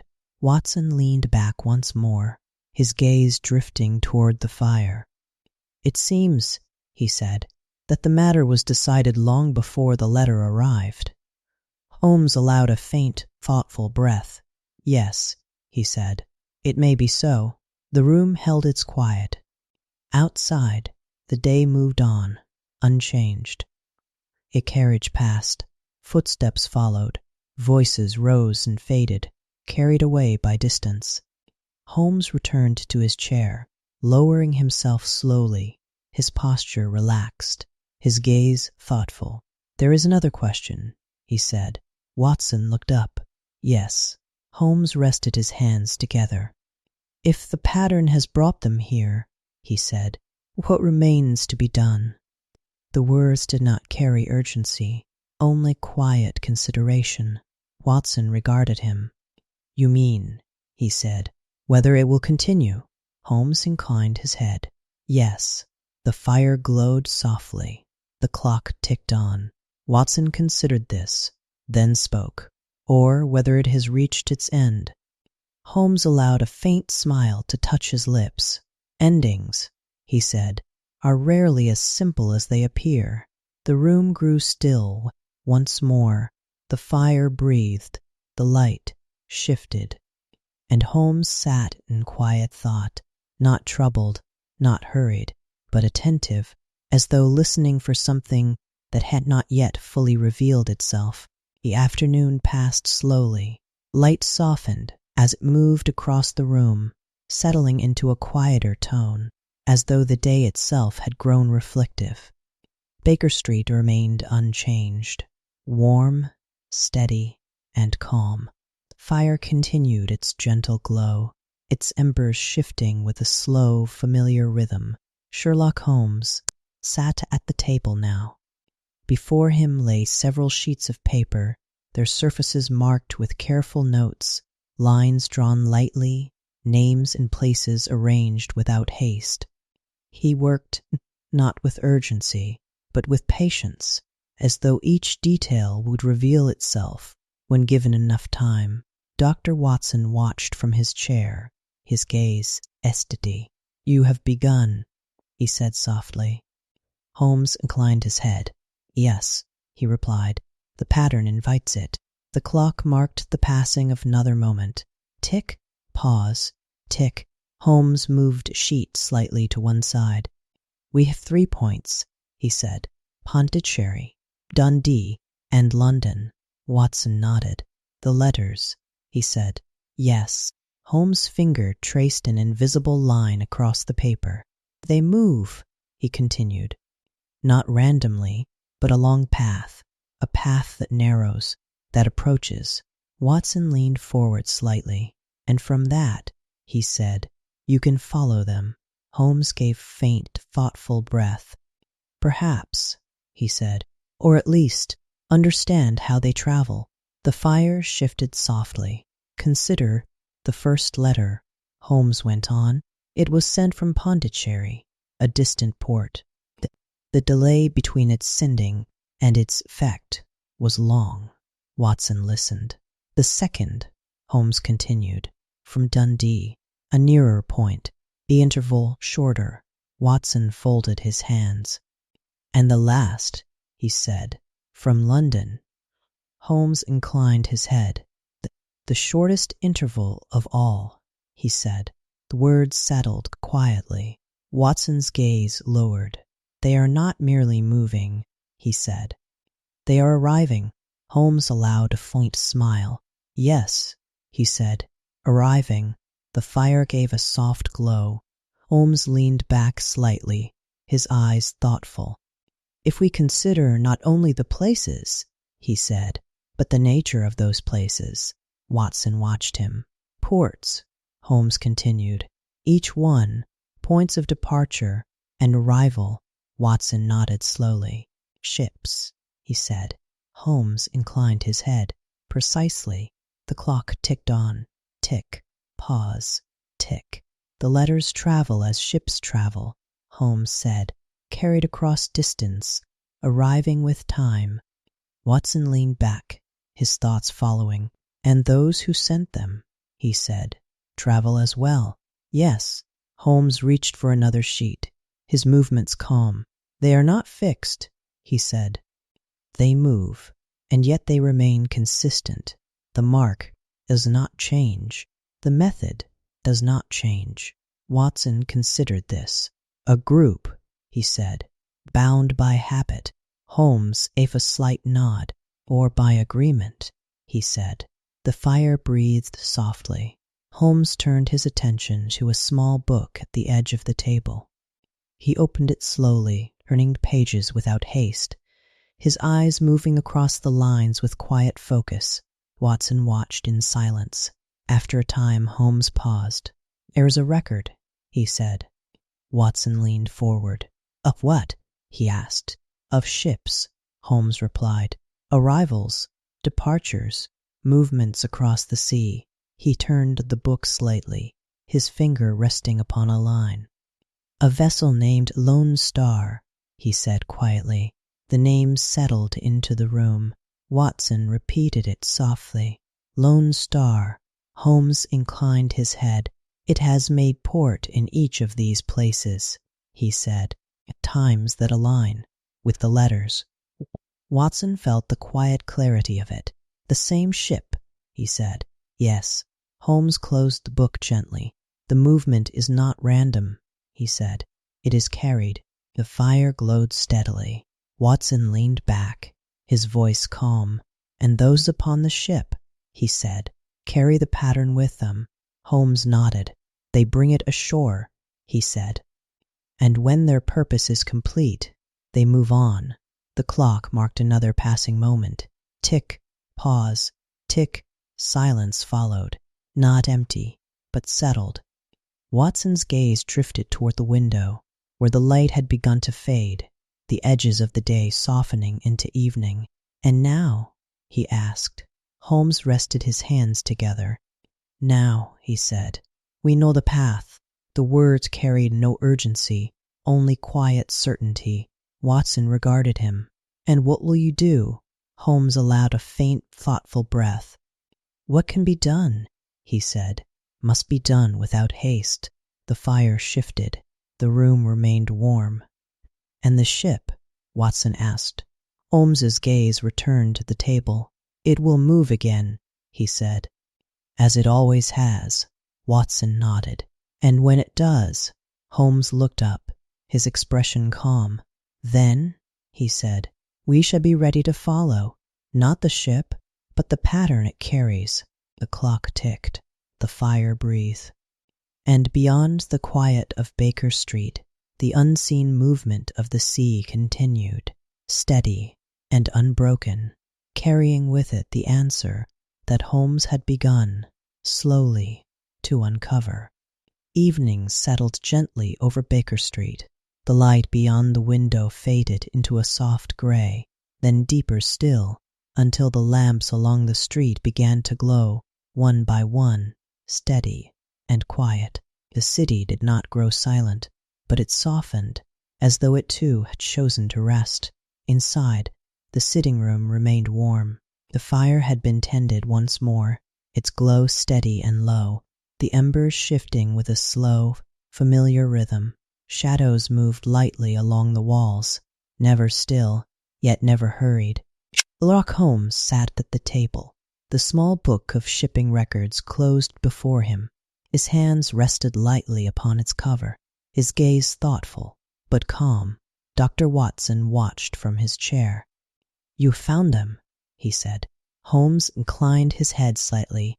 "I have found their path," he replied. The clock marked the passing of another moment.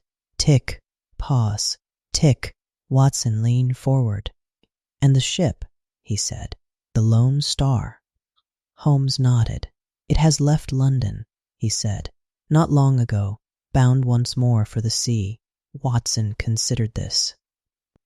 "And those upon it," he said, "carry the story with them?" "Yes." Holmes's voice remained even. "They move as they have always moved, quietly, without disturbance, their work complete." The fire gave a soft sigh. Watson folded his hands. "And what remains to be done?" he asked. Holmes did not answer at once. Instead, he reached for a sheet of paper, drawing it closer with an unhurried emotion. The surface was blank, untouched, waiting. "For some," he said, "the story has ended." Watson's gaze lowered briefly. "For Mr. Openshaw," he said. Holmes inclined his head. "Yes." Silence followed, not heavy, not sharp, but present. "But for us," Holmes continued, "there remains a response." The words settled softly. Watson looked up.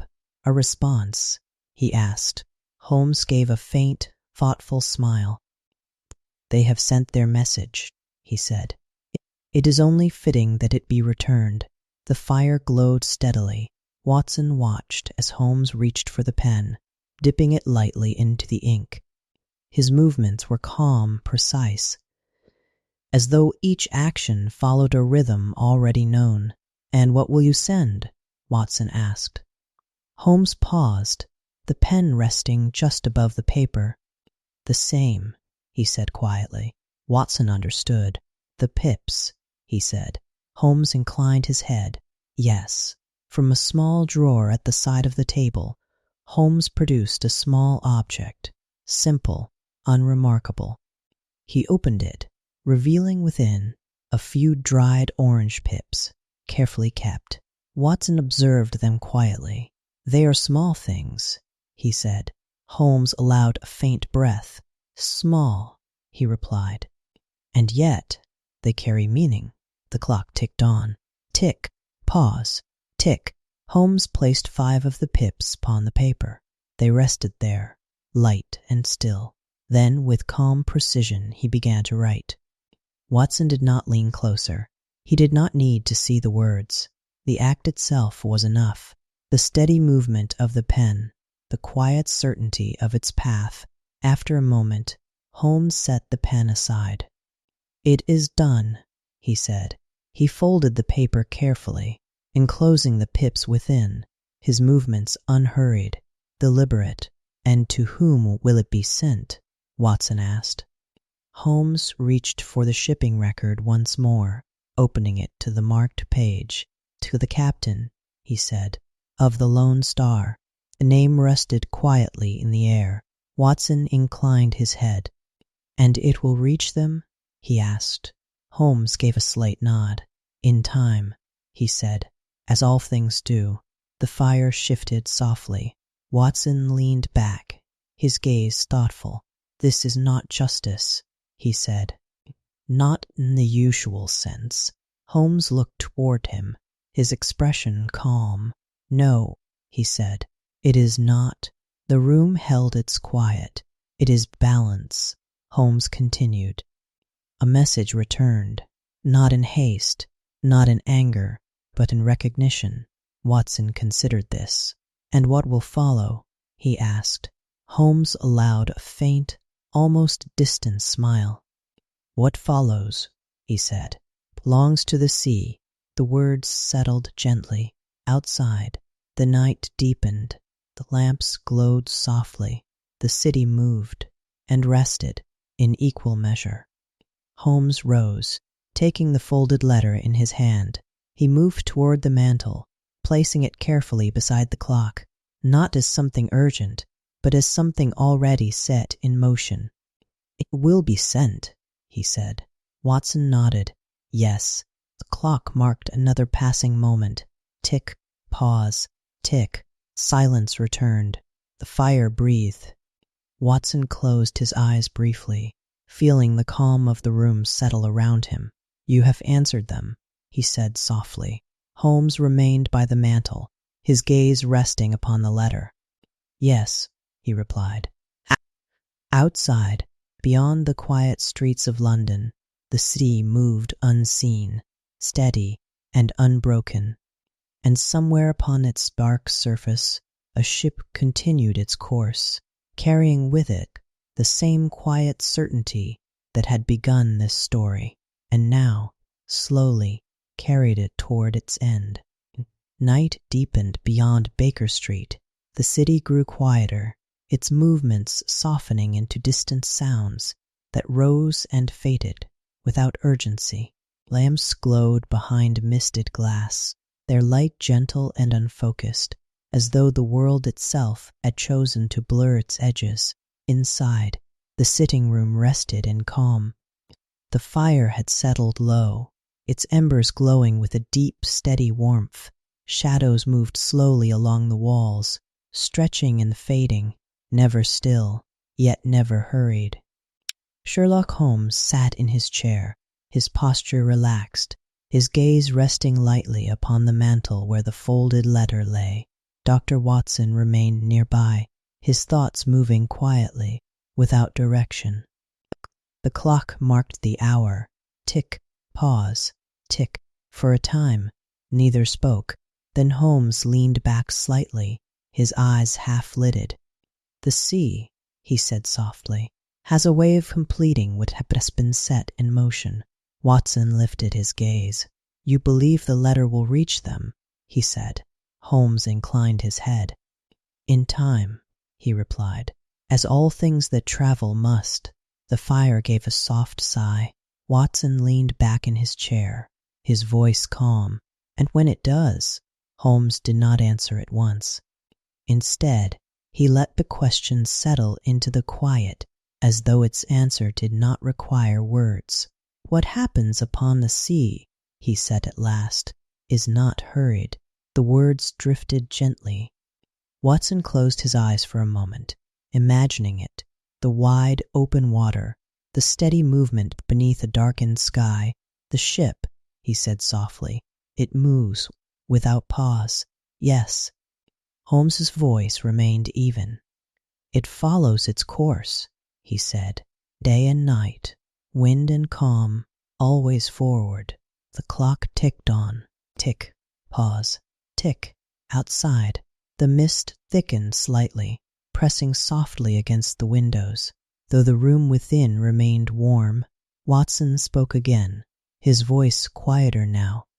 "And if a storm should come?" Holmes allowed a faint breath. "Storms," he said, "are not interruptions. They are part of the journey." The fire shifted. Watson's thoughts drifted further. "The sea grows restless," he said. "The wind rises. The waves move fire." Holmes inclined his head. "Yes," he said, "and yet the ship continues." The room remained still. "The men aboard," Watson went on, "feel the motion, hear the wind, see the sky change." Holmes listened. "They do," he said, "and they adjust, not with haste, but with practice." The clock marked another moment. Tick, pause, tick. "It will be received," he said, "opened, read, and understood." The words carried no weight, only certainty. Watson pictured it, the small envelope, the unfolding paper, the quiet fall of 5 small pips into a waiting hand. "And then?" he asked. Holmes's gaze remained steady. "Then," he said, "the pattern is returned." The fire glowed softly. Watson allowed the thought to settle. "Not as an ending," he said. Holmes gave a faint smile. "No," he replied, "as a reflection." The room held its calm. Outside, the night moved on, unchanged, unhurried. "And the storm?" Watson asked. Holmes leaned his head slightly to one side. as though listening to something distant. "The storm will come," he said, "in its own time." The words were gentle, not foretelling, not warning, simply present. Watson felt no unease in them, only a quiet sense of movement, far away, beyond sight. "The wind will rise," Holmes continued. "The sea will answer, and the sky will darken." The fire breathed softly. "But even then," Holmes said, "there is no haste." Watson closed his eyes briefly. "The ship moves," he said. "Yes." Holmes's voice was almost a whisper now. "It moves as it always has." The clock ticked. Tick. Pause. Tick. Silence followed. The kind of silence that does not ask be filled. Watson opened his eyes again, his gaze drifting toward the window. "The sea keeps its own time," he said. Holmes inclined his head. "Yes," he said, "and keeps its own balance." The fire glowed. The room remained still. And somewhere far beyond the quiet streets of London, the sea continued its steady motion, carrying with it the unseen path of a single ship, moving forward into whatever waited, not with urgency, but with the same quiet certainty that had begun it all. Morning came again, gently. The light that entered Baker Street was soft and pale, resting quietly upon the window and the familiar shapes of the room. Fire had settled to ash once more, its warmth lingering in the air like the echo of something comforting. Sherlock Holmes sat near the table, his posture relaxed, his gaze lowered to a newspaper that lay opened before him. He did not turn the page. His eyes moved slowly, as though following not only the printed words, but the space between them. Dr. Watson entered without haste, the sound of his steps quiet upon the floor. "You are awake early," he said. Holmes inclined his head slightly. "The morning has something to say," he replied. Watson smiled faintly and moved toward the fire, stirring the embers back to life.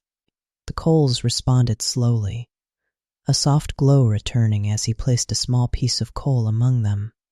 For a time, neither spoke. The clock marked the passing moment. Tick, pause, tick. At length, Watson turned. "You have received news," he said. Holmes folded the paper gently, placing it upon the table. "Yes," he said. Watson took a step closer, his expression calm. "And the ship?" he asked. Holmes's gaze remained steady. "The Lone Star," he said, "has not reached its destination." The word settled quietly. Watson did not react at once. "Not reached," he repeated. Holmes inclined his head. "It was last seen some days ago," he said, moving steadily, as expected. The weather was calm, the course unchanged. The fire gave a soft sigh as the flame caught. "And then?" Watson asked. Holmes rested his hands lightly upon the table. "Then the reports ceased," he said. The room remained still. Watson lowered his gaze slightly. "A storm," he said. Holmes gave a faint, thoughtful breath. "It is believed so," he replied. "The sea is not always recorded, only remembered." The clock ticked on. Tick, pause, tick. Watson moved to his chair, sitting slowly, his thoughts settling into the quiet of the room.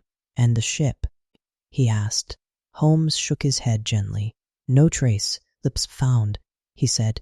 "Only the suggestion of what may have been." The words were soft, unforced. Watson leaned back, his gaze resting upon the fire. The sea keeps its silence," he said. Holmes inclined his head. "Yes," he replied. "It answers, in its own way." The fire glowed steadily. For a time, neither spoke. The room held its calm. Watson's thoughts drifted, carried by the quiet rhythm of the clock, by the steady warmth of the fire, by the distant sense of movement that belonged not to the room, but to the world beyond it. "The letter," he said at last. "It may never have reached them." Holmes did not answer immediately. Instead, he allowed the thought to settle, as though it required no correction, no agreement. "Perhaps," he said after a moment. "Or perhaps it arrived in its own time." Watson considered this. The sea decides," he said. Holmes gave a slight nod. "The sea balances," he replied. The words rested quietly. Watson exhaled slowly. "There is no conclusion," he said. Holmes allowed a faint smile to touch his lips. "There is always a conclusion," he said, "though it is not always seen." The fire shifted softly. Watson closed his eyes briefly, listening to the gentle sounds of the room, the quiet movement of flame, the steady ticking of the clock, the distant murmur of the waking city. "It feels," he said, "as though the story has drifted away." Holmes looked toward the window where the morning light rested softly against the glass. "Yes," he said, "like something carried by water." The clock marked another passing moment. Tick, pause, tick, silence followed, the kind that does not ask to be filled. Watson opened his eyes once more. "And now?" he asked. Holmes leaned back slightly, his posture at ease. "Now," he said, "we return to stillness." The fire glowed.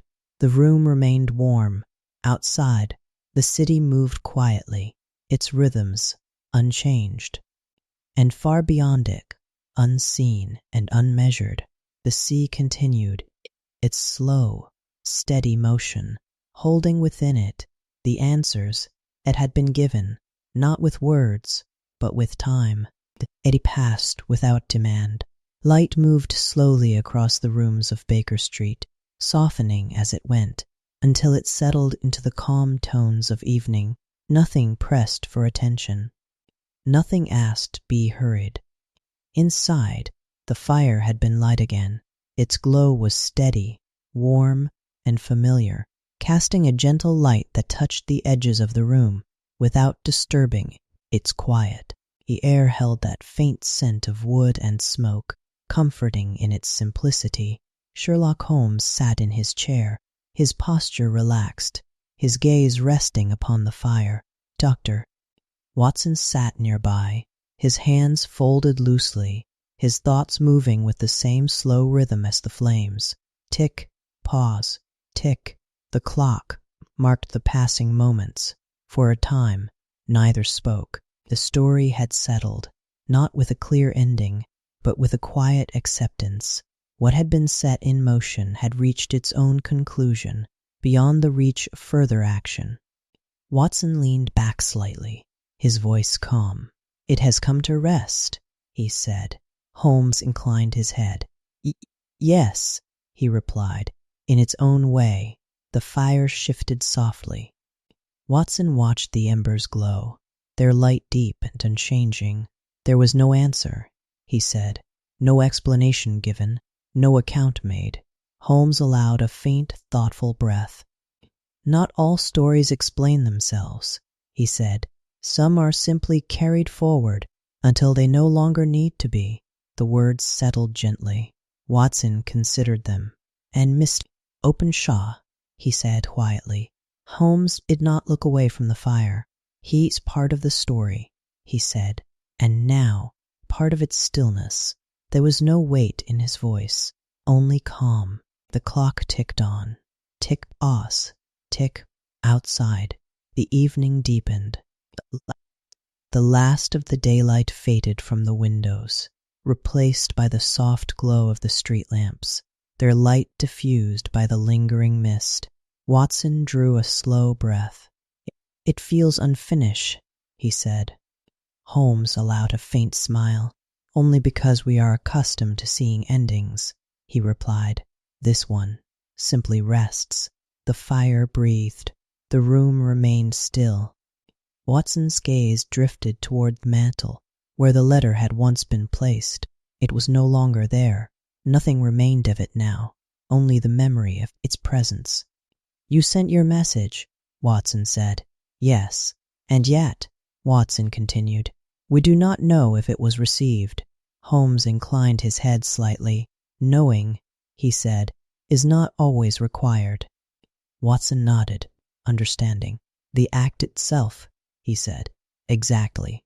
The fire glowed softly. Silence returned, not empty, but full. Watson closed his eyes for a moment, letting the quiet settle. The steady warmth of the fire, the soft rhythm of the clock, the faint sounds of the city beyond the walls, all moved together, unbroken. "It is peaceful," he said. Holmes did not answer immediately. Instead, he watched the fire, his expression calm, as though listening to something deeper than the moment. "Peace," he said at last, "is often found where nothing more is required." The words rested gently. Watson opened his eyes. "And nothing more is required now," he said. Holmes inclined his head. "No," he replied. The clock marked another passing moment. Tick, pause, tick. Time moved on. The fire settled lower, its glow deepening into a quiet red. Shadows gathered once more in the corners of the room, soft and undisturbed. Watson leaned back, his breathing slow. "The city continues," he said. Holmes gave a faint smile. "It always does." Outside, a carriage passed, its wheels muted by the damp road. A voice called out in the distance, then faded. Life moved on. And within Baker Street, the story that had begun with a quiet knock and 5 small pips had come to rest, not with finality, but with calm. Holmes rose at last, moving to the mantel. He adjusted a small piece of coal, his movements careful, deliberate. The fire responded, not with sudden flame, but with a slow return of warmth. Watson watched him.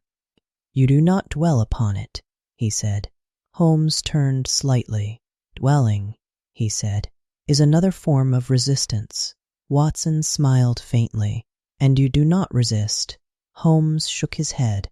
"No," he said. "I observe, and then I allow." The room grew still once more. The fire glowed. The clock ticked. And the quiet of Baker Street held steady as the world beyond it continued to turn, gently and without pause. Night returned to Baker Street, the quiet familiarity.